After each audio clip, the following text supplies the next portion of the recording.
తెలివి కలగజేసే మార్గం ఇది. ఏ మార్గం ఇది? తెలివి కలగజేసే మార్గము.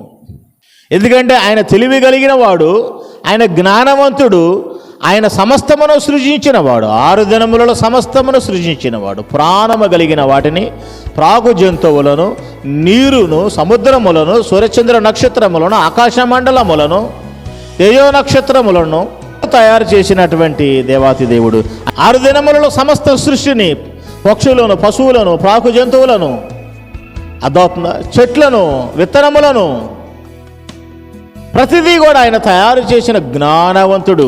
అలాంటి జ్ఞానవంతుడిని మనం నమ్ముకున్నప్పుడు అజ్ఞానులుగా బ్రతకడానికి వీల్లేదు. ఇది జ్ఞానము కలిగిన మార్గము, తెలివి కలిగిన మార్గము, వివేచన కలిగిన మార్గము, మేలు కలగజే మార్గము, న్యాయ మార్గము, సత్య మార్గములు మనకు ఉన్నవి.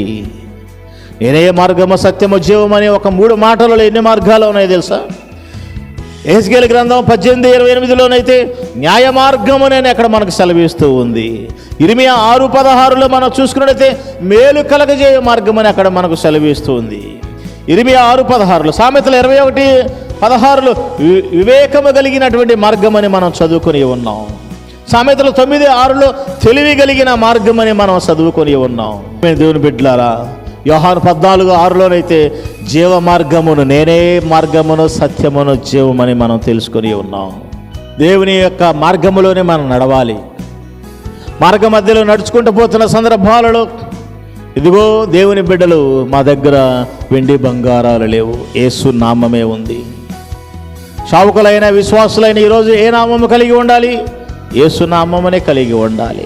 యేసు నామము కుంటి వారిని స్వస్థపరిచింది. యేసు నామము మరి గుడ్డిదనము కలిగిన వారిని స్వస్థత చేసింది. యేసు నామము నడవలేని వారిని స్వస్థత చేసింది. యేసు నామము అనేక మంది చనిపోయిన వారిని కూడా జీవము కలిగిన వారినిగా చేసింది.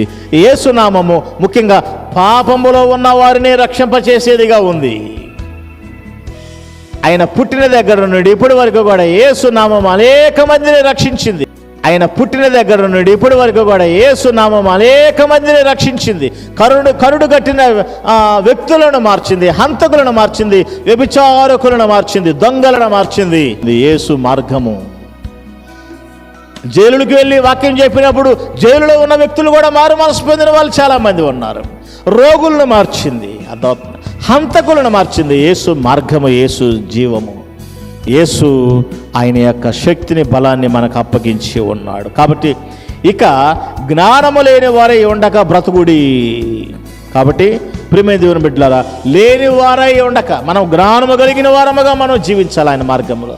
దేవా, నీ మార్గము పరిశుద్ధమైనది. పరిశుద్ధమైన మార్గములో మనుషులు ఎలా పరిశుద్ధులుగా బ్రతకాలి? నిత్యము దేవదూతలు పరిశుద్ధుడు, పరిశుద్ధుడు, పరిశుద్ధుడని గాన ప్రతిగానాలు చేస్తున్నాయని యెషయా గ్రంథంలో 6వ అధ్యాయంలో మనం చూసుకుంటా ఉంటాం. సింహాసనము చుట్టూ, ఆయన సింహాసనము చుట్టూ ఉండి 2 రెక్కలు మరి ఎగురుచు, 2 రెక్కలు మొహం కప్పుకొనుచు, 2 రెక్కలు శరీరాన్ని కప్పుకొనుచు గాన ప్రతిగానములు చేసు పరిశుద్ధుడు, పరిశుద్ధుడు, పరిశుద్ధుడని ఆ యొక్క మరి దేవదూతలు గాన ప్రతిగానములు చేస్తున్నప్పుడు ఈరోజు నువ్వు పరిశుద్ధుడివై, నేను పరిశుద్ధుడివై ఆయన మార్గములోనికి ప్రవేశించి మనం కూడా ఆయనతో గాన ప్రతిగానములు చేసే మా జీవితాన్ని జీవించాలి. పరిశుద్ధమైనటువంటి పరలోక రాజ్యము. పరలోక రాజ్యము లేక ఏడుపును పండ్లు కొడుకుట ఉండదు. పరలోక రాజ్యము లేక చీకటైన ఉండదు. పరలోక రాజ్యములో సూర్య చంద్ర నక్షత్రములు అవసరము లేదు. పరలోక రాజ్యములో ఆయనే వెలుగుమయముగా ఉన్నాడు.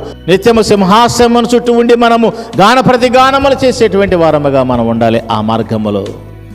కాబట్టి ప్రియమైన దేవుని బిడ్డలారా, ఇగో సత్య మార్గమునందు, పరిశుద్ధమైన మార్గమునందు, అదేవిధంగా జీవ మార్గమునందు, అదేవిధంగా మరి వివేకము కలిగిన మార్గమును, తెలివి కలగజేయు మార్గములో మనం జీవిస్తూ మన జీవితాలను ముందుకు కొనసాగిపోతాం. ఈ దేవుడును మనము మరి బహుగా వేడుకుంటూ మన జీవితాలు ముందుకు కొనసాగిపోదాం. ఈ కొద్ది మాటలు దేవుడు దీవించునుగాక.